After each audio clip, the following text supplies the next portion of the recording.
ప్రభువును రక్షకుడైన యేసుక్రీస్తు నామములో మీ అందరికీ వందనాలు, ప్రైజ్ లార్డ్ తెలియజేసుకుంటున్నాను.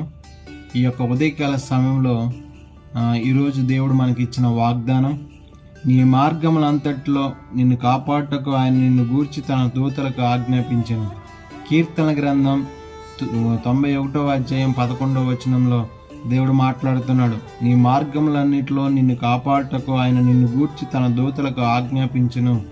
ప్రభు చెప్తున్న మాట ఏంటంటే, ఈరోజు ఈ వాగ్దానం వింటున్న నేను కూడా దేవుడు మన జీవితంలో చేయబోయే గొప్ప కార్యం ఏంటంటే తెలుసా? నీ మార్గములందట్లో నిన్ను కాపాడుటకు ఆయన నిన్ను గూర్చి తన దూతలకు ఆజ్ఞాపించనని చెప్తున్నాడు.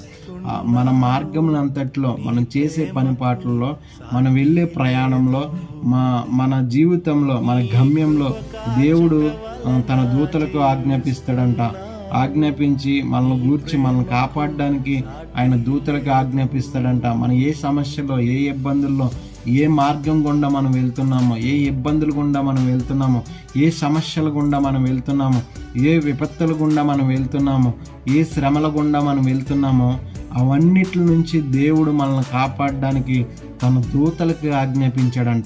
ఆ దూతలు మన సమస్యలన్నింటినీ తీర్చడానికి దేవుడు ఆ దూతలను మన దగ్గరికి పంపిస్తున్నాడంట. మనం వెళ్ళే ప్రతి మార్గంలోనూ దేవుడు తన దూతలకు ఆజ్ఞాపించి మన దగ్గరికి పంపిస్తున్నాడంట. తప్పకుండా దేవుడు మనకు సహాయకుడిగా ఉన్నాడు కాబట్టి ఆయన సహాయం చేస్తాడు. మనం వెళ్ళే మార్గం మంచి మార్గంలో దేవుడు నడిపించడానికి మనకు సహాయం చేస్తాడు.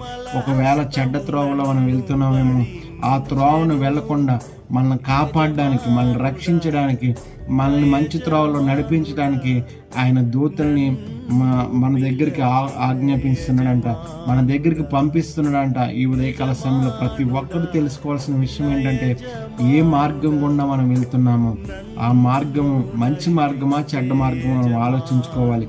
మంచి మార్గము కాదనుకో, అది చెడ్డ మార్గం అని నీకు నాకు తెలిసినప్పుడు మనం ఏం చేయాలంటే, ఖచ్చితంగా ప్రార్థన చేసినప్పుడు ఆయన ఏం చేస్తాడంటే, మనల్ని కాపాడడానికి ఆయన మనల్ని గూర్చి తన దూతలకు ఆజ్ఞాపిస్తాడంట.